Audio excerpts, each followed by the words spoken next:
Golden Spiral Media presents The Flash Rewatch. I think you've been reading too many comic books. Dedicated to the 1990 television series The Flash on CBS. I think I'm starting to like this. Join Corey and Tom each week as they chase down the fastest man alive and examine the short run of 22 episodes. You people have a reputation. Unorthodox experiments, secret government contracts. Send us your feedback at goldenspiralmedia.com/feedback. Like our Facebook page at facebook.com/rewatch podcast. And follow us on Twitter at rewatchpod. Anytime you need me, I'll be there in a flash. And welcome back to the Rewatch podcast and the Flash 90 Rewatch. I'm Corey. And I'm the never-ending story. Oh. You sure you're not the decay of Earth's oceans? I guess I could the be the last territory that has yet to be founded? Yes. If you don't know those references, people, well, you know, what's wrong with you? Why are you listening to this show? Go and watch The Never-Ending Story and or Sequest TSV. Yes. Well, we're going to get into a little more of the Never-Ending Story when we get into the discussion. Interesting. Cool. Mm-hmm. Well, as always, thank you for joining us, everybody. We're here to discuss 2 more episodes of The Flash 90. This week's episodes are Child's Play and The Shroud of Death. Yes. Dun, dun, dun. Before we get into anything, we'd like to remind you that we are part of the Golden Spiral Media Podcast Network, where you can send us your feedback at goldenspiralmedia.com/feedback. Type out a message or use the SpeakPipe widget right there on the right-hand side. Or even pick up your phone and call 304-837-2278 so we can hear your voice. Play it back on the show. Exactly. Also head over to facebook.com/goldenspiralmedia and follow on Twitter at GSM Podcasts. And furthermore, before we even get into the first episode discussion, we have a return to the previous episode. Here at the beginning, we are this time around calling the segment The Reruns. Yes. We talked about the Sega Master System game for The Flash that came out a couple of years after the show was cancelled. I thought I had a Master System. Turns out I actually have the Sega Mega Drive once I dug it out. Gotcha. But that's never mind anyway, because I looked up how much the Flash game is selling for on eBay. Best price was like $95, including postage. What? Holy cow. I saw it as much as $170. Oh my gosh. It's rare. I'm taking it. There was maybe like 6 posts, mostly in the UK. Oh, wow. See, I was at the, over here, there's a place called Bookman's, the used book and video game store, and they used everything, really. And I went looking, because I saw they had some Sega Master System games there, and I was looking through. I didn't see it, but I did see a Superman game from the same time period. It had like the same art and everything. I didn't buy it because I don't have a Sega Master System, but I was like, oh, there's the Superman one. I wonder if that one's worth. Maybe I should go back and get that, try to sell that on eBay for a couple $100. I reckon buying the Master System console would be that much. Yeah, I know that exactly. people sell their games for a lot because, you know, something like The Flash would be rare. It didn't come out in the States. It only came out in Europe. So I can understand people selling them for like $70, $80, $100, whatever. But the consoles themselves, yeah, I can't imagine they'd be too much. You'd probably find one online, you know, beat up, but still usable for like $20 or something.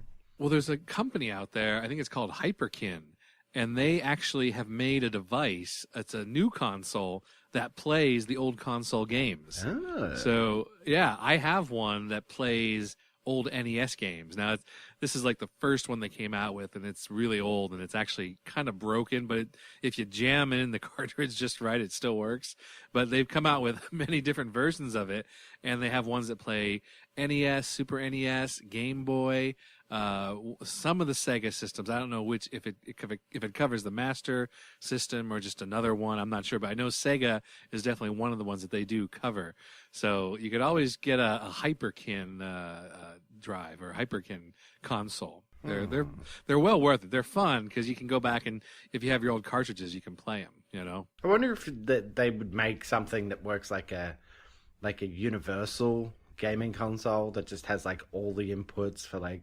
Well, that's the Mega Drive that's what the Hyperkin is. Like, okay. I yeah, thought they were like you, individual things. Like there's the Nintendo NES one. Well, you can, you can get them separate. Like they have ones that are separate, and they're like $20. Like the one that I got was $20, and it was just NES. But then they released another one that was like $25, and that had like the NES and the SNES together. And then there's one out there that's like $80, which is all of them, like Game Boy, Sega. Everything. So they put them all together in one with all these different places where you put the cartridges and everything. So yeah, it's well worth a look at if you're into the old vintage games and you have them. Get one of these systems. But yeah, there was no way I was going to pay like $90 to $170.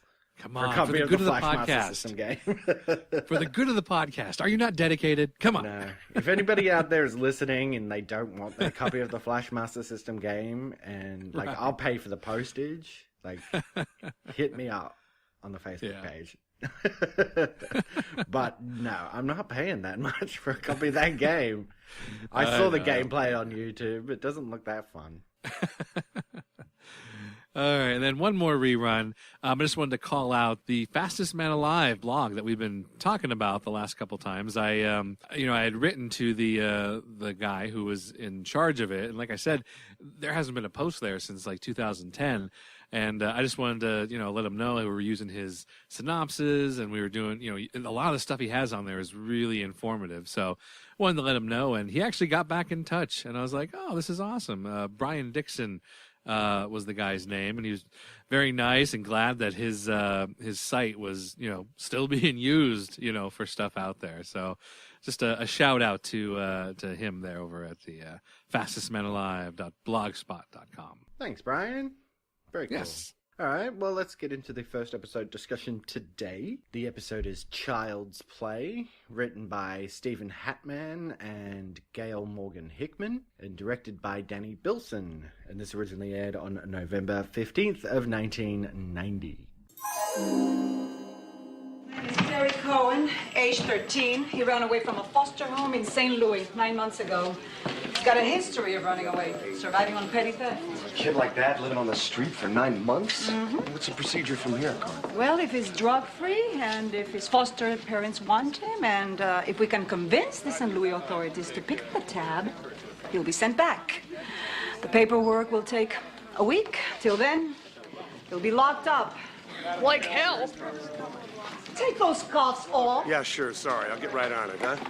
Carmen, listen, I don't want to put the kid in jail, all right? I just thought a good scare might help set him straight, that's all. Stay. What else can we do? Look, Barry, you can drop the charges, but I'll still have to take him to juvenile hall. Unless Terry can stay with a responsible guardian until we can contact his foster parents. Say, you've got one of those nice, big warehouse apartments, don't you? Yeah, it's big. And a dog that loves kids. Oh, yeah, Earl loves kids. No, Carmen, wait a minute. No, you don't think that I'm the right guy for this? Send me to jail, all right? Just save me from another bleeding heart. All right, Terry. Come with me. I'll take you down to the hall. Hold it. I guess we could give it a try. What do you say, Terry? You got cable?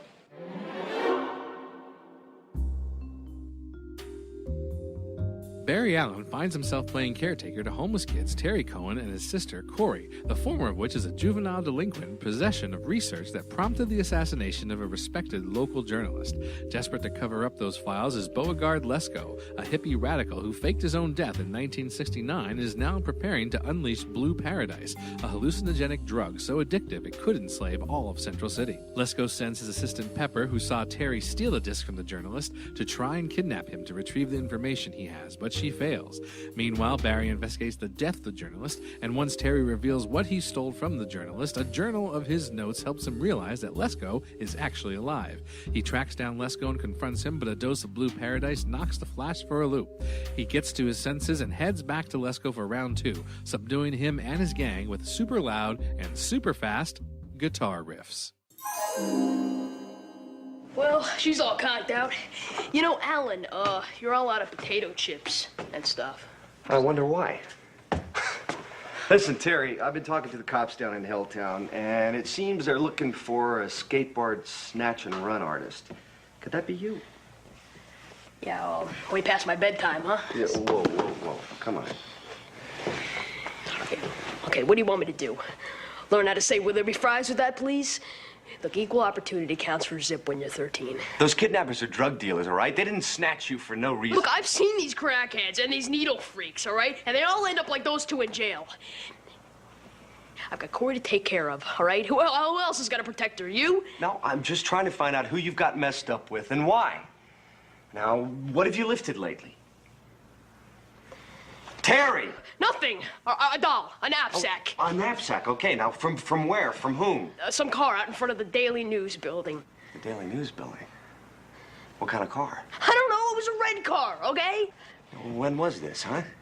Look, it's important, all right? All right! This was last week. Yes, it was last week, all right? Yes. All right, just Sullivan's grilling car. me, man, Sullivan's all car. right? What'd you grab, Terry? Where is it? You know, you're a really good dog, Alan. You know that? I mean, you take us into your house. You let us trust you. All this social worker crap just to get me to cop to some boosts, huh? Oh, man, you are way off. Well, to hell with that, man, and to hell with you, okay? Why don't you give me a break? Me and Corey got along just fine before you came along. Nobody wants us, and we don't need you. I am trying to help you. Look, the only one in this whole stinking town who hasn't been jabbing me is the Flash. Okay, so let's get into the flashpoints. All right. So, did you catch the Arkham little drop line they had there, or no? I don't think I did. I don't remember that. Yeah. When they're at the funeral for the journalist, Barry says, he's noticing the awards that are on the mantle there, and he says, "Oh, the Arkham expose. I remember reading that," or something like that. And obviously a reference to Arkham Asylum, probably, in the DC universe. Ah, good catch. I know. And then the other one, you had to have caught the Batman-Superman double feature. I remember thinking, like, what would the Batman and Superman movies be in this world? Are they biopics? Yeah, that's what I was wondering, because see, that's cool, because it's like, oh yeah, look at the referencing, the Superman and Batman. But then you got to remember, it seems like this world is supposed to be the same as Tim Burton's Batman, So it's like, is it the same as Tim Burton's Batman, or is it not? I don't know. Well, and it would just be all about Batman and Superman, like no Bruce Wayne or Clark Kent storyline, because people wouldn't know that those guys are Batman and Superman. It would just be all Batman and Superman all the time. I know. I'm glad you're on the same the line of thinking here that I was, because I was like, oh, that's cool. But then I was like, wait a second, but it doesn't really make sense, does it? I mean, it is cool from a fan point, but then it's like, wait a second. No, I don't think so. Yeah. Anyway. But you got to give him props for giving the shout out. That's true. Okay, and then we got one more flashpoint, and this harkens back to my my introduction here with the never-ending story. Okay, now let me tell you, I am a huge fan of the never-ending story. The book is amazing. First movie is amazing, really great. Really got the book pretty good. There's some minor changes which some people have problems with, but it was fine for me. Then they came out with the second Never-Ending Story. All right, Never-Ending Story 2. And that was just a travesty. Okay, it was terrible. It just took the stuff in the book and just destroyed it. It was awful. But the reason that I mentioned it today is because in the Never-Ending Story 2, playing the part of Bastion, he was not in the first Never-Ending Story, it was a different actor. Playing the part of Bastion in the second Never-Ending Story was Jonathan Brandis. So we have that tie, right? But that's not the only reason why I mentioned it. Because in the Never-Ending Story 2, Bastion's father was played by none other than John Wesley Shipp. I don't remember that. Yep, he played his father. And now that's different than the first one. The first one, it was two different people. It was a different father and a different son. Okay? But if you look, if you watch Never-Ending Story 2, you will see John Wesley Shipp as the father and Jonathan Brandis as the son. Check IMDb. It's right there. Is this pre-Flash or is this? No, after this is. Flash? I'm not sure because Neverending Story 2 came out in 1990, the same time as The Flash. So maybe they did it before The Flash, maybe they did it after The Flash, I'm not sure. But yeah, isn't that wild? That is crazy. They both work together, as a father and son, and then we have this episode where Barry is sort of like a pseudo father, to Jonathan Brandis, who's kind of like a pseudo son. So I had to use that as my intro. I had to. Well, I'd like to think that they would have filmed that before they filmed this series, right? Right. You would think like John Wesley Shipp, he would have done the movie and then dedicated himself to this series. I would assume so, yeah. So when, this episode came up and they need a child in the lead role, he can go ahead and put in a good word for Jonathan Brandis. Yeah, true. Very true. Very interesting. I'm going to have to go and watch that again now. Well, I'm telling you, the second one is so bad, man. It's so bad. It's like still. Have you ever read the book? Have you ever read the book? No, I've only seen the movies. Look at people. I encourage you to read the Neverending Story. The book is really a two-part thing. It's told, the whole story is two parts. And the first half of the book is the first movie, and the second half of the book is the second movie, and the second movie did not do the book justice at all. It was really, really rough. Really rough. But if you want to see John Wesley Shipp and Jonathan Brandis together again, there you go. Very cool. Wish I could change your minds. New York can be a pretty tough town on your own.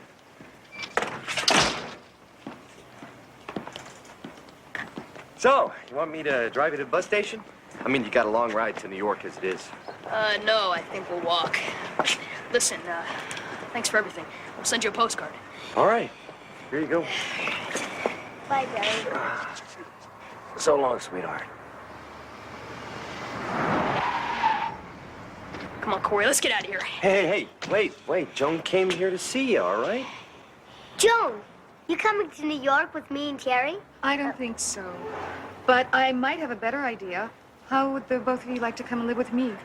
That way we could take care of each other. You set this up, didn't you?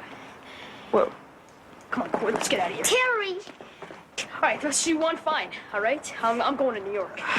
whoa, Terry, wait a minute. I've known you for a few days, all right? And I know you're a tough guy. Are you tough enough to do the right thing? Okay, all right, for Corey. But only under one condition. What? Next person who asks me to shampoo a cat dies. Deal. All right, well, let's get into the rundown. So, before we get into it, do we have any quick connections here? Anybody relating back to the comics or previous Flash storylines? Not that I could see, at first, the way Pepper was talking and the way she dressed, I had thought maybe she would have been like a precursor to Harley Quinn, but no, nothing else really popped up into the DC Comics. I never really thought about that with Pepper, but you're right. She could have like a pre-Harley Quinn kind of look to her, right? Yeah. So getting into the episode. So the whole plot here seems to revolve around this guy, Lesko. Yes. And it kind of picks up with this guy, Philip Sutherland, who is some sort of reporter, right? Yeah. And then the Jonathan Brandis character gets involved. This is Terry, because he's like a homeless kid who steals something from Philip. Yep. And then it all gets very convenient after that about how everything seems to play in everybody else. I've complained about this in previous episodes about how it just seems convenient that Barry knows people and Tina knows people, and they all, by happenstance, end up all in this big plot. We haven't seen them before. They come in, the whole show happens, and we'll never see them again. Exactly. Because they are at Philip's funeral, Tina and Barry. And Tina knows the wife, right? Joan. Yep. Mm-hmm. And then by happenstance, Terry is caught breaking into Barry's car. So Yes. Barry, takes him into the police station and then ends up, becoming like a foster father. So it's all just very convenient that all this comes together and all these people have these interactions. Yeah. That relate back to the overall plot of this story. You know what's funny is as I was watching this episode, it kind of reminds me of another show where a nice guy with special powers sort of catches someone trying to steal something from him and sort of takes him under his wing for a brief period of time. Talking about, of course, Lois and Clark, where he caught the young Jack trying to steal from him. And, had a similar storyline to Jonathan Brandis' storyline here. I never even thought of that, but you're right. Jack did have sort of like 3 or 4 episode arc. Exactly, homeless kid stealing to live, same type of thing here. All those conveniences aside, which really annoys me, it's still a good episode, right? Like, I think we've said this consistently after, the misstep of, the pilot to the second episode, is that they have been quite consistent and the stories play out very nicely, they're very well paced and they don't seem to end abruptly or anything like that. So overall, it's still a good story, and I like Jonathan Brandis. Of course, as soon as I saw the title Child's Play last week, it was always like, children actors. I don't feel that way about Jonathan Brandis, because you know what? Jonathan Brandis is a good actor. Right. And even his sister does a pretty good job. They don't give her too much to do. She's kind of in the background. She has a couple of lines here or there. Mm-hmm. But even she's pretty good. So they're believable, and they never take me out of the story. Yeah, I think part of I've been trying to figure out, why do these shows feel like they don't wrap up so quickly? And because I know a lot of times we said it with Lois and Clark, it feels like the ending just abruptly happens. I wonder if it's just because they use the Flash a lot in the series. I mean, he's not there in every scene, but he shows up throughout the episode here and there. And he's not always getting the jump on people. Sometimes people are getting the jump on him. So we get to experience the Flash a lot. So it feels, I don't know, maybe that makes it feel like it's more of a natural progression, like he gets beaten and then he gets back up and he gets the chance to redeem himself, so it feels like a full arc, And the Flash is becoming more well known, which I also like. He's interacting with people, so especially when he saves Terry from, the hippie goons at one point, and Terry sort of forms this connection with the Flash. So when Barry decides, well, okay, I'll use the Flash as a means of getting through to this kid, it's a good scene to have him talking with Terry, and he's now a known entity around Central City, right? And he's interacting with people properly. He's not just fighting bad guys every episode. So yeah, I like that progression. And I didn't mind the Joan character either. Yeah, it was fine. It was good. I mean, Well, I like that as an arc. Yeah. And even though it should be obvious, right? She's lost her husband. She talked about having children at the beginning, right? When she was distraught at the wake. I still, really didn't put it together in my head that she would think about adopting these homeless children. Right. That part I remembered happening, because again, I've seen the episodes before, and that's one thing that I do remember happening in the originally. So yeah, I was expecting that. It's a weird thing. I didn't think Barry was going to adopt them. Right. Right. It was good having them around in his apartment and stuff, right? But I just didn't put together that, okay, Joan would be the one to come around and do that, while they're working at the vet clinic and all that. So right. Yeah, I don't know. It's just, there's something about the way the story's told that nothing seems obvious, really. Yeah. And I like that about the story. Whereas, with Lois and Clark, a lot of the time it did seem formulaic, you knew where it was going to go. Exactly. So, yeah, kudos to them for that. Definitely. Okay, so what do you think of our bad guy here? Beauregard Lesko. Yeah, I don't know. I heard, and I don't know if this is true, because I couldn't find any verification of it. It was mentioned in the comments section on the Fastest Man Alive blog spot, but they said that they had some kind of paper or something that was put out when The Flash was just coming out that said that this character was supposed to be based on Alice Cooper, which you can kind of see You know, you got the hard rock thing going on with, you know, with the guitar, and then you got the hair of his and everything. His attitude did seem very much like a Alice Cooperish type of character. So I don't know if it's true. I couldn't verify. I tried looking, you know, in other places for confirmation, but I did not. I was not able to find it. It's an interesting backstory for this guy. Yes. In that, for some reason, he had the foresight to know that he was going to spend 20 years developing, like, the best drug ever. And here he is, this, like, burnt-out hippie who has this blue paradise, and just every scene he's in, he's, like, wafting it in the air in front of him and then sucking it in. Yes. Talking about how it's like the most addictive substance and everybody will want it. Meanwhile, he's surrounded by all these hippies who are his goons, but they're hippies, right? Yes. Even Pepper, I'm a bit like, why does she go along with this?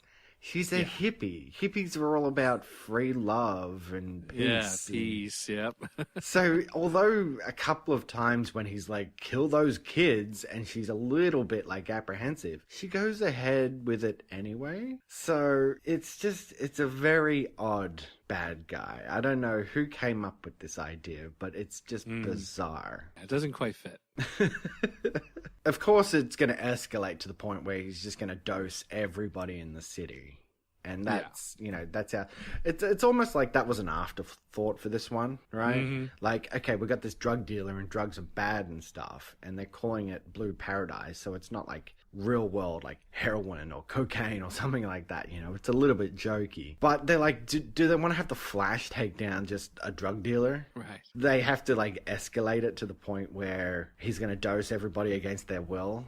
And... yeah. You know, I mean, it's taken this guy 20 years and he thinks he's just going to get like super rich because everybody will want to come to him for Blue Paradise. Mm-hmm. Like, it's just a bizarre plan. Definitely. Yes, definitely. And not to mention that it kills you if you don't take it. Like, you start taking it and then you stop, it'll just kill you. So if people are totally against taking drugs or something like that, like... what's to say that people are actually going to pay him for Blue Paradise? Right. He's more likely just going to kill everybody. So, and I understand, like, he's totally out of his mind because he's been huffing Blue Paradise, whatever, for how long? Yeah. But I don't know. It's a plan that just doesn't seem right. No, I'm with you there. I'm with you on that. And then, of course, they got to put Terry in danger, so he gets involved in the whole thing because... like, again, it sort of comes to this whole thing where you think Terry's finally trusting Barry, you know, and the Flash sort of takes him on that skateboard ride and everything. But then after that, like, Terry still goes ahead and makes a copy of that drive. Yeah. Or the disc. It was a 3.5-inch floppy, I think. Mm-hmm. Yeah, it was. Which was cracking me up. So, yeah, I don't know. It just... I think we've had episodes like this before where it just kind of seemed a little all over the place. Like, even though it flows good and it doesn't abruptly end, it just seems a little afterthought-y, if that makes sense. Yeah. No, I understand. There was actually something, which I think you missed in the flashpoints, though, is there was a part where they're out in the park and there's like a hippie guy selling trinkets or something from a table. I don't know if you remember that scene. I do. It's very hard to tell, and honestly, looking at it, I can't tell. But in the credits... the actor is actually credited as being Adam West. Okay, yeah. I know. I saw that. Did it look like Adam West to you? No. Because it didn't look like Adam West to me. And I watched that scene again and again because it's the only scene that I could figure out that had to be the one that he was credited in. Yes. It doesn't look like him. It doesn't sound like him. He doesn't look like he's wearing any makeup besides a wig. Right, and a cap. So, like, I was wondering, like, is it really Adam West or did someone just mistakenly put that in there? Yeah, like some sort of troll online put it in IMDb or Wikipedia or something. He calls himself West. All right, in the show, he says, "Hey, it's West. You know, I got the kid or whatever. I see the kid." But like his cadences as he's speaking, it is not Adam West like at all. Now, I've only seen Adam West in a couple things. All right, he was in the Batman show. Of course, he's done numerous interviews, convention appearances. I've seen all those. He was an actor before Batman, and I've seen clips of those things. And his cadence, the way that he acts, doesn't change that much. It's kind of like William Shatner. His cadence when Shatner's in the Twilight Zone, or when he's in Star Trek, his cadences are pretty similar, no matter what. And this did not sound like Adam West's vocal cadence to me. Yeah, I totally agree. He does, well, I mean, he's passed away now. He only passed away, Right. early this year. But he did a lot of voice acting on Family Guy as well, So Again, he yeah, has a yeah. very distinctive voice. Exactly. And I don't know if people, maybe they heard that the guy called himself West, and maybe that is a shout out to Adam West. Yeah, could be. And that's all it was just a reference to Adam West. And and I'm not saying that the fastest man alive.blogspot.com is like the end all be all of all information, but they're pretty good. He's pretty good at calling out things that he sees in the show. And there was no mention of that either. And I was like, there's something. I don't think that's him. I think it's a mistake on IMDb. I'm glad you brought it up because I did have a note for that, and I forgot to put it into our actual show notes here. But yeah, I don't think it's him. Yeah, absolutely. Absolutely. I'm calling you out, IMDb. I think you got a mistake there. I really think it is. Yeah, totally. And then on the peripherals of the show is this drug dealer guy, De Vivier. Yes. Now, he's introduced in, again, a very happenstance kind of way. Because Barry's walking down the street and he sees these two guys with De Vivier and he's like, hey, I know those guys. And he puts the Flash costume on and goes over and sort of busts up this drug deal for Blue Paradise. And it turns out those two guys were undercover cops. So, the Flash just gets involved in undercover operations here. And I get, the guys, the cops were taken out and they were getting beat up and everything. So I guess the Flash had to come in. Right. But this guy, De Vivier, I don't know what to make of this guy. He's the one guy that Lesko has given Blue Paradise to sell. Right. And he's all about I'm making so much money and check out my car, don't touch my car, oh my car. And then at one point Lesko finally realizes where he's just even if I had 6 De Viviers, I wouldn't get all this out in time. I have to dose the whole city. Mm-hmm. I'm seriously? You give your drug to one dealer? Exactly. Why not give it to every dealer in the city, maybe? Yeah, and he's not exactly the most competent dealer either. He's not. I mean, if you're going to go with a drug dealer, you got to get someone good, okay? Not that I know. He's literally just out on the streets talking to strangers going, hey, you want some Blue Paradise? Ladies, come out of the nightclub line. Talk to me. Exactly. Do you want some Blue Paradise? Just dragging randoms off the street and offering them drugs is no way to be a drug dealer. No. Not that we know how to be a drug dealer, but this is not the way that I would try to go about it. Well, like any business, you got to have a business plan, a structure, to turn customers. These people don't even know who you are. You pulled them randomly off the street, sold them drugs, and then left. Oh, God. This week on Podcasting About Drugs, we talk about your business plan. How can you grow your customer base at the same time as growing your drugs? Okay.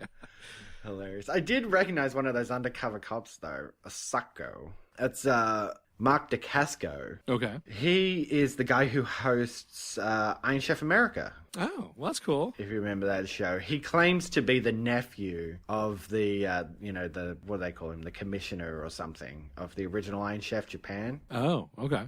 But he's not. That's just for the show. Gotcha. Okay. But he's an actor in his own right, too. I do know him from the movie Double Dragon, which is an underrated video game film that people should check out. I remember that. So yeah, it was cool to see him pop up there as well. I should say that this episode did have something that was pretty cool. I probably should have put it into the flashpoints as well. But it's Barry vibrating his way through a wall. That's like a classic use of Flash's powers right from the comic books. Like that's something that he's done in there. They've done it on the CW show, vibrating through things. And it's just, that was a neat thing to see. He did it accidentally, of course, in this episode after he got dosed with the blue paradise, he vibrated through the wall, but it was neat to see. Yeah, and it was cool that the blue paradise had like a different effect on Barry. Right. It didn't just get him high. And then they also use it as a way of saying like it all burnt out of his system as he shimmered through this solid brick wall. Right. But I hope that's going to come back. Like he's actually going to too. learn to do that, without drugs. Yeah. Now, I will say, that was a great use of his powers. However, the finale was a terrible use of Flash's powers. He grabs a guitar and uses his super speed to play super fast guitar riffs at super volume, to take down the bad guy and the hippies. That was just like... It's not even like just a ridiculous idea. It looked ridiculous. Yeah, it did. As soon as he came out with that guitar strapped around his shoulders and yelled out, "Hey, let's go! You ready to rock?" Like, yes. What? No. Because, they used that fast forward technique for his super speed, right? Exactly. It just looks so silly with him waving that arm up and down to play the guitar super fast. It looked ridiculously stupid. Yeah. I could not believe that was the best idea they came up with to take down Lesko and his goons. It's I know. worst ending yet. I'm with you. I know I really bagged out the first 2 episodes because I wasn't happy about the continuity. Right. I still enjoyed the story here. And it didn't wrap up quickly, but the wrap up itself terrible. So this is on the low end of scale. Like the low bar has been set, I think, by this episode. I know what do you reckon? I'm with you. Yeah, no, I'm definitely with you on that. Nice. And now it's time for another episode of LL Cool Julio Mendez. Yeah, I got a lunch date with Sabrina. We're going to some new place called Exotica. You ever eat a poached ostrich? I have not, would not, will not. Hey, me neither, man. Strictly turtle eggs Benedict for me. Thank you. This has been another episode of LL Cool Julio Mendez. All right, well, let's get into the second episode discussion. The episode is Shroud of Death. Written by Howard Chaykin and John Francis Moore, directed by Mario Azzopardi, and this originally aired November 29th of 1990. Oh, what happened here? I don't know, man. I just got here myself. But the coroner's assistant found this in his hand. It's like some part of a medallion. Alec, Mendez, what are you waiting for? An engraved invitation? Get to work. Garfield, you sweet talker. Anything? There you go. What is it? Residue of plastic explosives. I knew this wasn't an accident. Now, whoever did this knew exactly how much explosives to use and where to put them. Barry. Looks like I found the detonator cap, but I don't recognize the make. No, Lieutenant, if I were you, I'd check through Foster's old case logs. Look for somebody he put away who got out of jail recently. Also, I'd look for someone with experience using explosives. Yeah, like a cat who worked construction or did time with Uncle Sam. Now, why didn't I think of that? It's a good thing I got you 2 geniuses around to do my job for me.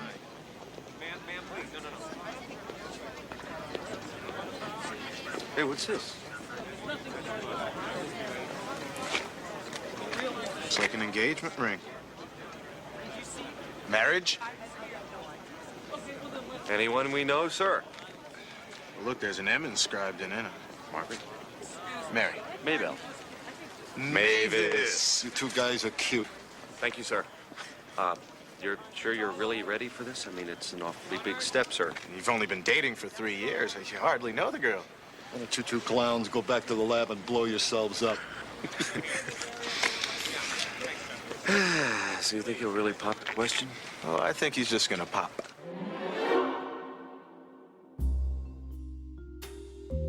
Law enforcement officials in Central City are being eliminated by a skilled and determined assassin with one link between them, fanatical survivalist Jefferson Zacharias, who before being executed years ago vowed that he would send an angel of death to assassinate all those who had a hand in his sentencing. Now, years later, it seems that the ominous declaration is being carried out.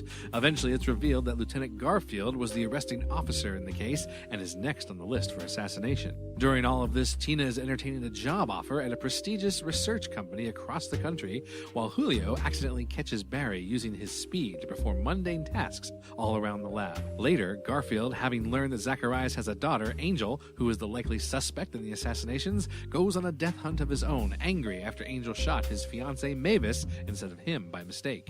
After a slight hiccup where Garfield triggers a bomb and needs to be saved by the Flash, he heads to the hospital where Mavis lies in recovery and comes across Angel attempting to finish the job on the injured woman. The Flash shows up to remind Garfield that he is a cop and that killing Angel is not the way to handle things, and eventually Garfield backs down and arrests her instead. That's it. That's our answer. The Warriors of Freedom. The what? You ever hear of Jefferson Zacharias? Sounds a little familiar. Whoa. Rasputin have a grandson? Zacharias led a survivalist commune in the wilderness 10 years ago. It's a bunch of neo-fascist assassination squads, terror units, the works. They called themselves the Warriors of Freedom. Freedom. Yeah, they wanted to start their own country. Yeah, with an army funded by bank robberies. Wasn't there like a big shootout in the woods? Yeah, most of the warriors were killed.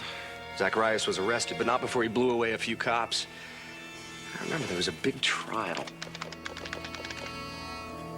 And there's your connection, right there. Foster was the judge, and DeJoy the prosecuting attorney. So Zacharias is out of prison, and he wants to settle the score. No, man, he was sentenced to death. But I remember, on the day he was executed, it was in all the papers, he swore that he would send an angel of death to kill everyone responsible.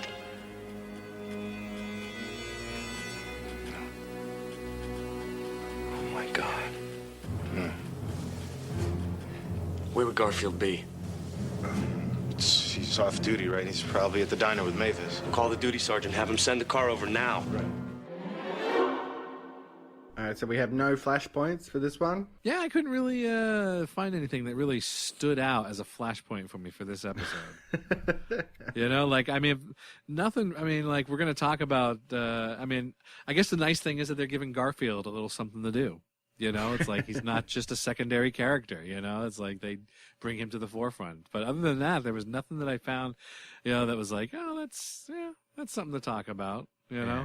It was funny you mentioned bringing Garfield to the forefront, because I really had to think about, like, do I put Garfield in the list of new characters? Did we see him once before? Oh, yeah, we did. Oh, yeah. With the priest talking about the homeless guys and stuff. Like exactly, yeah. But, yeah. All right, interesting. Not much to go on, but there it is. Yep. You. Pressure plate and a timer. You're in trouble. And forget about me. She's going to kill my girlfriend, room 808, County Hospital. Even if I try to disarm it, it goes off anyway. Nice. Hear me? I said get out of here. Oh! Get out of here. Are you crazy? Get out of here. Go! You're faster than I am. Only a few seconds left. You want to die? Fine.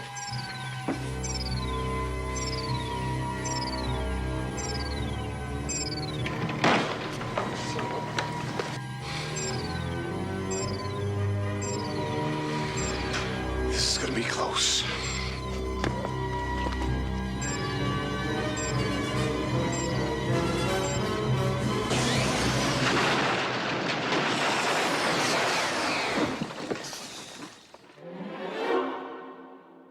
Let's get into the rundown. So, do we have quick connections here? No, I looked up Judge Foster and you know, the Warriors of Death and all that, and nothing came up as anything in the comic books. So we are free. And like I said, Lieutenant Garfield is not in the comic books either. So This is, it's quite interesting to know that, like, they are making up so much of the stories for the show that they're not really drawing from the source material to tell stories. Yeah. So let's get into what they talk about. All right. Things that are totally ancillary in this episode. Tina might take a job in California. Yes. Why? Exactly. Not explained. It's just like false threats or something. Yeah. I don't know, right? It goes nowhere. She doesn't even take it. I don't even know why she would entertain the idea of getting a job in California. Yeah, I don't know. I think they're trying to create that tension between her and Barry.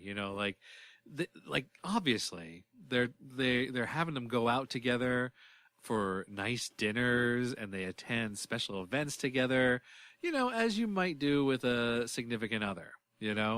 And it seems like, I don't know, I get the feeling that Tina might be a little more into him than he is to her. So maybe that's why, they thought, put this in there and, try to get some reactions from Barry. So Tina actually calls him like a best friend at one point. And right. I mean, she's obviously set up in the first episode, like how excited she is by Barry and his abilities. Like she wants to make it her life's work. That's what she said. Life's work. Yep. And now it's like, hey, I might take a job in California, and I could check in with you sometimes. As if like she's learned everything there is to know about Barry's powers and it's boring her now. Yeah.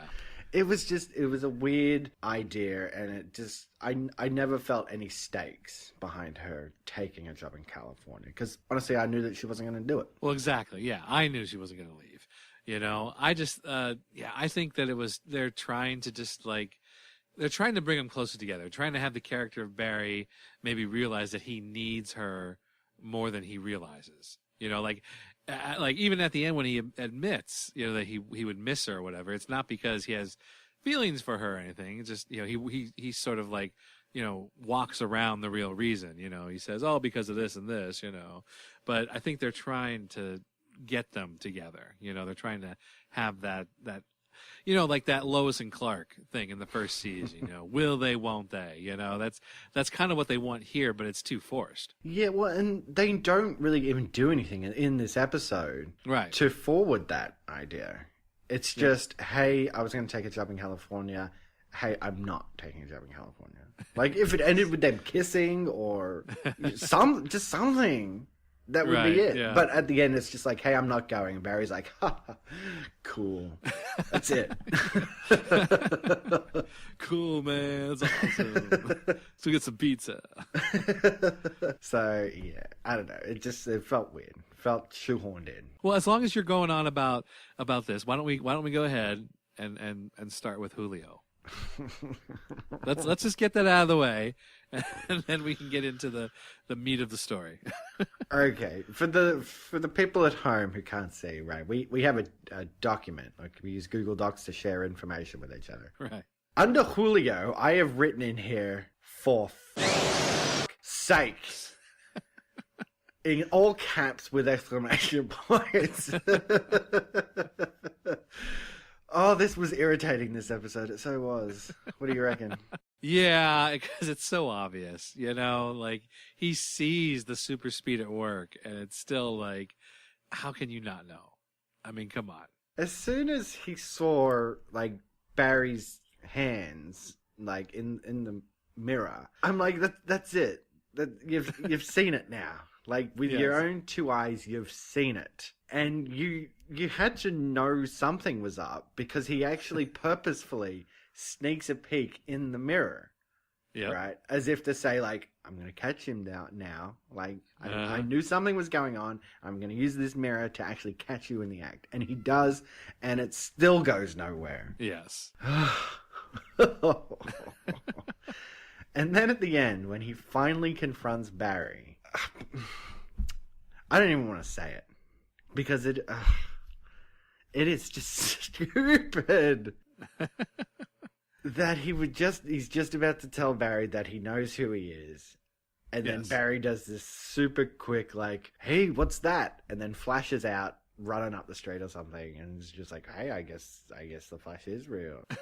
And that is enough to convince Julio that Barry is not the Flash. So, yeah, what do you reckon? What do you reckon about this way around it? The whole thing is we are now into the whole Lois and Clark thing where Lois was seen as the galactically most stupid woman ever because she could not tell that Clark was Superman because of the glasses. You know, Julio is looking like an idiot for not just seeing this type of thing, you know, not getting it. So it's kind of bad for his character. It really is. And I don't know why they keep bringing this up. If this is how stupid they're going to make Julio look. Like, they'd be better off just not doing it. And then just after a while, Julio just being like, you know, I totally know you're the Flash. Like, we work closely and I've seen stuff. Yes. But instead they just throw it in your face and they make it just seem like he's such an idiot for not knowing sooner. And it's frustrating. It really is. I don't know why they would throw something so frustrating into the series like this, you know? And it would be great to have Julio on side. Like, I don't see why Barry is so dead set against Julio knowing. Right. Yeah, I don't either. Because I reckon Julio would be an asset, especially at work. Like, you know, when he has to take off so suddenly. Exactly. Julio can cover for him. So, you know, they're supposed to be like great mates. So, yeah. It seems weird that Barry wouldn't want Julio to know. Yeah, no, I'm with you there. It definitely would be. It'd be like, you know, his own Team Flash, you know, before the CW's Team Flash, you know, that type of thing. So, yeah, I think you know, it's a different era. Again, you know, now we're kind of used to it now that, you know, like Arrow has his whole team behind him, you know, and Flash has his team behind him, and it's their support system. And this is just a different era where it's just the sole hero, the solitary hero, like Batman. He's all on his own. There's no Robin, you know. He's got Alfred, of course, but you know, it's basically just him out there. And that's the same thing with the Flash, you know, in this era. It's just Flash on his own doing his thing. I mean, I know we got Tina. I don't know. I don't know. I don't know why I'm not sure why they wouldn't want to bring Julio in. Like, now that I think about it, he has Tina. She is his support system, and why not bring Julio in, have someone else who could help out with things? It's a good point. I never thought about that. See, that's the beauty. That's the beauty of the Rewatch podcast. You know, you have an opinion of the show because you watched it so many years ago, and it's so, you know, like, oh, it's great. But then you look at it in a different viewpoint. You're like, well, wait, why didn't they do it this way? You know? Exactly. Like, he's a great guy. He's not going to tell anybody. Like, just he's a fellow cop. So whatever. Let's just leave that where it lies for now. Yes. I'm sure we'll get back to it at some point. Let's get into the main plot. Yes. So we've escalated, I guess, to a higher bad guy, which is nice. I was talking a couple of episodes back about the escalation, and it sort of stagnated there. You know, Even last episode it was a drug dealer. So at least we're going up to a professional assassin. That's cool. Yeah. And I like the stuff with how the assassin would, you know, kill the judge, and then, you know, being a sharpshooter and all that sort of stuff. Like, I thought this was cool. When they finally showed the assassin, I was like, oh, you know what? I think the assassin is going to be Mavis. You know, I was like, I think Mavis is a plant, and that she was trying to get close to Garfield to find information about whatever. And I thought it was going to be Mavis. I was glad it wasn't, you know, but I thought it was going to be her. Yeah, I didn't really think about that, but I guess you could put that together at the beginning, right? Yeah, I think it's once he goes to pick her up, like the scene pretty much where Mavis gets shot, and they meet out the front. It's called like Mavis's diner, so it's like, you know, if she was a plant at that point, like she went all the way out, like she bought a diner and established a business and everything just to get close to a police officer. Right, exactly. But yeah, no, I could see where you're going. I never even thought of that, but I wish I had thought of that now, because that would have been a cool thing of like, oh my god, maybe Mavis is the bad guy. But I like that relationship. They set up that relationship between Garfield and Mavis quite well. Oh yeah, definitely. Especially, you know, because it started with the death of the judge, right? And all the cops knew the judge, and of course Garfield's like gung-ho, like, we're going to get into this, we're going to find out who did this. If you're saying the evidence is pointing towards an assassination rather than an accident, like, we're going to find out who it is. And he's so grumpy towards Barry and Julio at the beginning that when they uncover this engagement ring, I think it's quite fun, you know, the way they sort of joke and tease with him. That he doesn't, you know, even though he's angry at them, it establishes that he still has a pretty good relationship with the lab at the end of the day. And then, of course, the whole scene where he does propose to Mavis, and it softens out his character a little bit. You know, I thought it just played out very nicely. What do you reckon? No, I definitely, I like I said, I was glad that they did a little something with him, because up to this point, like we've seen him, I think we've seen him once or twice, and he's always just been yelling, "Get this done, do this, you know, get back to work." So it's nice to see him have this other side of him, you know. And I like his character, and I don't remember if we get a whole lot of him throughout the whole series. I just know that he's always there, and I just like that he's like got this. He's someone that he's in love with, you know, and they have this type of relationship, and they banter back and forth, and they bicker, but it's at the end of the day they're still in love. Yeah, he seems to have this kind of, you know, relationship with everybody in a way. Because like I said, you see that with Barry and Julio, where he's barking orders at them, but you know they're still workmates and they still have a fun back and forth relationship. He seems to have the same relationship with Mavis, because they get in an argument out the front. Oh, yeah. Where they're just like, maybe we shouldn't get married. Fine, let's not do it. And then they just have a laugh, and he's like, this is going to be one hell of a marriage, isn't it, baby? Oh, yeah. I know. I love it. I think it's fun, and I'm hoping that we get to see more of that. It's like, you know, like, it's kind of like, it reminds me of Perry, you know, in the Lois and Clark show. You know, like, we didn't get to see a lot of him and Alice, but we got to see little things with Perry and his personal life, you know, aside from Alice. And it was good. It was fun stuff to have in there. It made it feel like a real, you know, a real world, a real workplace, you know? And then it all links together because the assassin is leaving these pieces of like a medallion or something. Yes. Which is making up the symbol for the Warriors of Freedom. And they make you think at the beginning like it's going to lead to this guy, Jefferson Zacharias. Like, they bring him up and they give you his whole backstory as being like a cult leader, I guess, like a Charlie Manson type or something. Right. But he's not even the bad guy because he was executed. Yep.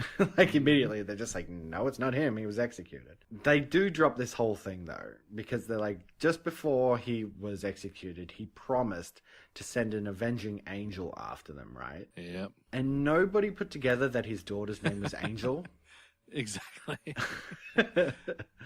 So, yeah, it's a bit convenient when it comes out later that the assassin is his daughter, Angel. Right. And they have this whole thing with this guy in the gun store, Callahan, who he's like a very nasty individual, really. He's selling illegal guns and stuff. He's just slobbish looking man who doesn't seem to care about anybody. I had to watch it like a second time, and I'm glad I watched it a second time because Callahan was actually involved in the bringing down of Zacharias. He was like a police informant who was left out of testifying. You know, his involvement was kept secret for the information that he gave them. That was the deal. Which was weird, right? Because he is such a nasty individual. But of course, Angel finds out about this anyway, after the Flash has a bit of a confrontation with him. The whole part with the Flash there, pulling apart all the guns, I didn't quite get what he was doing there. I guess, I don't know. Is it illegal to sell those guns? Like, I guess maybe he had some guns that you couldn't sell, I guess. Because I started to think, is this just another case of where the Flash is going to get rid of all the alcohol in the bar? You know, where, is he just being, is he being a jerk? You know, or does he actually have illegal guns there? Because you can sell guns, but maybe he had guns that were not supposed to be sold. I don't know. Yeah. The whole effect of it it didn't seem like quick enough. In a way. Right. Like, I thought, I'm like, why is the Flash just pulling these guns down one at a time, mind you, and piling them up in the middle of the room? And then he goes, like, I'll never be able to put those back together. Yeah. To which the Flash is like, that's the idea, and then leaves. I'm like, did he actually break them, though, or did he just break them down into their parts? I thought he was, like, dismantling them as he put them there. Because, you know, as much as Callahan's like, I'll never be able to put those back together. Well, you will, because all the individual parts are still there. You can still put them back together. Well, maybe maybe he's thinking, now that all these, all the guns in the shop are in one pile in pieces, maybe it would be like, it would take a while to put it back together, because Still. is this the piece that goes with this gun or that gun? But yeah, I mean, he would eventually be able to put them back together. Yeah, exactly. It's an over-exaggeration to say I'll never get them back together. It'll just take a Right. while. Yeah. So that part was a little, Yeah. But the actual culmination of it all, with Angel and Garfield coming to terms, because she shot Mavis, right? Mavis is in the hospital. Right. Yep. And she, they have this whole thing about the pressure bomb, which, like, the timer was just, like, nowhere near. Right. Like, I think the Flash comes in with, like, 10 seconds to go, and they have a good, long, like, 45-second conversation before the Flash steps on the pad and Garfield gets out of there. And then they come back and it's, like, 5 seconds left. I'm like, no way. Yes, but that's standard TV stuff, This was over the top. Like, there was, like, they took liberties with that time. What I was a little surprised at was when Angel escapes out the window again, and the Flash is trying to get her, and he's hanging on to the rope that she had. I was like, this would have been a perfect time for him to, like, just use his super speed and pull the rope up and grab her. Instead, he just struggles with the rope with her, and it just looked kind of awkward. Like, if you look at that scene, it just looks awkward because he's hanging out the window onto the rope, and she's going her way, and it was just, for me, I was like, this is a very odd, it's shot odd. It was a very odd shooting of the scene, I think. Yeah, it's not as bad as the guitar from the last episode, but no, definitely not. You're right, Definitely it is a bit odd. Even the way he sort of yells down to Garfield, I thought just seemed a little stilted. Yeah, it did. But the whole scene on the roof, I think, was good. Where Garfield's just like, I'm not a cop anymore, throws the badge down, and the Flash is trying to talk him down. Of course, the Flash is immobilized because he got a throwing star in the leg. Exactly. Also very weird. Yes. But still, it made for an emotional moment, which I liked. And then, the wedding, the fact that they do get married, she recovered, and that was nice as well. I'm okay with this throwing star. The more I think about it, the more the Flash, it's okay to see him taken down by a bad guy, because he's not like Superman, where Superman has super senses, super everything. It's like, if someone was throwing a throwing star at Superman, he should hear that thing coming through the air because he has that type of sense. But with Barry, he's just fast, and if he's not watching what he's doing, someone could get the jump on him. So I like that the criminals can get a jump on him. I think it's okay. It fits with the character for me. Yeah, I think if there's anything these last two episodes have taught me is that they need to work on the speed effect a bit more. Yeah, because it looks fine when he's running and everything. I always thought the sound effect was always a bit hokey. But when he's doing other things at super speed, I think they really need to work on it because it just looks weird, and they shoot things weird a lot of the time. So, yeah, if they can nail that down, I think it just won't take you out of the episodes as much. It won't feel as bad as maybe as we're sort of banging on it, because the stories are still good. There's just a couple of points where you're just like, it could be better. I'm hoping that, because I don't remember specifically, like I said, but I'm hoping that they will get, or they will give Garfield some more stuff to do like this episode. Because I think I could see him really delivering some good, strong, like emotional scenes, I don't know what else he's been in. I remember looking it up, and it was nothing that I was like, oh yeah, that movie or that, TV show. But I don't know. I think he's a good actor. Yeah, and I'm hoping for the Team Flash. I hope that's going to come around. I hope Julio gets on board. Garfield could even be in on it.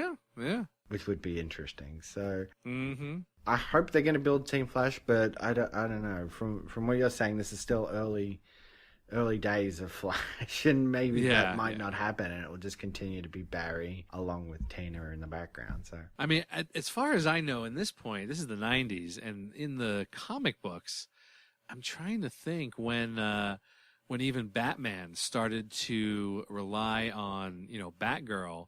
She had gotten crippled by the Joker, ended up in a wheelchair, but still she would turn to the computer girl for all of the Bat family. So Nightwing and Batman, and Robin, she would give them computer information about, oh, this is happening here and that's happening there. I don't think that was around in the 90s. So I don't even know if that was I don't think it was like an idea to have like someone behind the superhero like that, like they do in the modern day shows. Oh, interesting. Okay, so just looking it up real quick, the comic book The Killing Joke came out in 1988, and that's where Barbara Gordon, Batgirl, was paralyzed, from the waist down. So maybe she was Oracle by 1990, but I don't think it happened till a little bit later. I can't remember. So I'm just thinking that having like a team behind the hero is not something they thought about, really. Yeah, no, that's really interesting. I like the idea of it, and I know that's where it's going to go with the current Flash series. Like, they're going to have Team Flash, right? But yeah, I thought like that's just the way it is, like in the Flash. Like, he had Team Flash with him. I didn't realize that, like, even before that, like, he was just going to be this solo dude who is going to do everything he can to make sure people don't know who he is. Yeah, I mean, it was him. It was like in the comics for years, it was just, Barry Allen, and then it was Barry Allen and Kid Flash together, But there was no real team behind him in the comics, which, I mean, that's fine. Like, I like the idea of the team. I like the idea of the comics, the way they did it there. It's, it's a whole thing. Well, like I said, it just seems frustrating at this point. So they're just going to keep bringing it up and not do anything with it. So right. We'll see how it goes as we get into the next set of episodes, I guess. You stay out of this. You're a cop. Yeah. Then I resign. You have no right to kill her. She murdered 4 people, and she tried to kill Mavis. You killed my father! I arrested him after he shot 2 cops. I was only 15 years old when you executed him! Go ahead.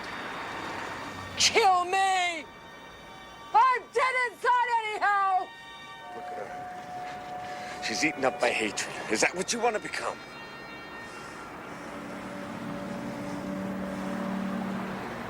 Damn you.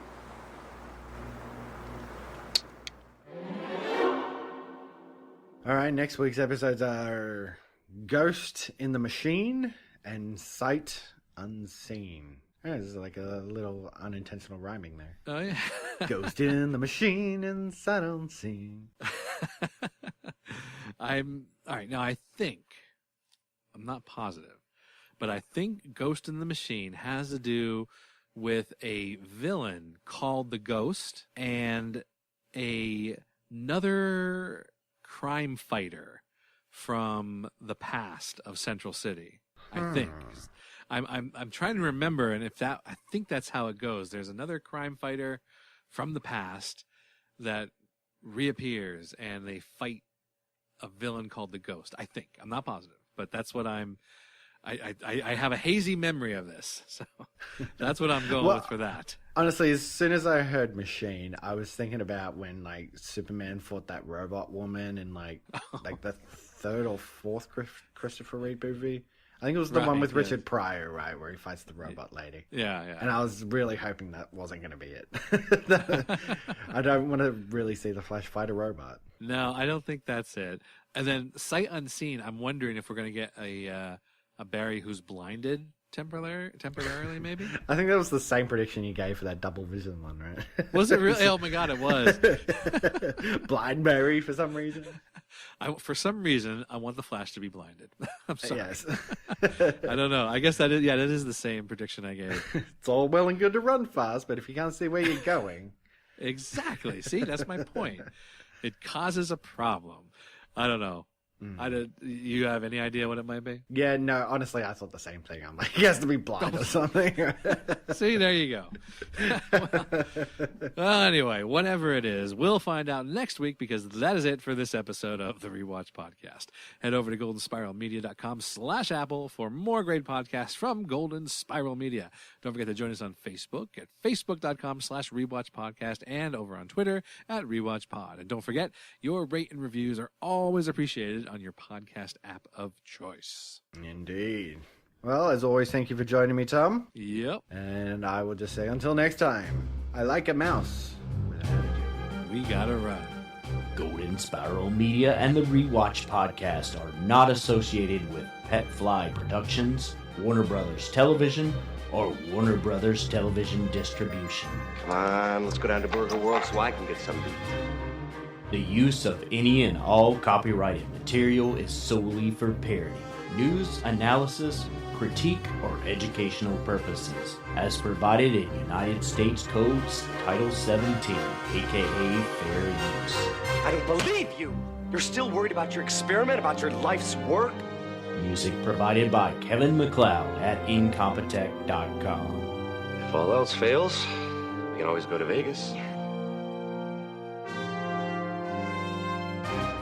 Copyright 2017, Golden Spiral Media. What's your hurry? You got someplace to go?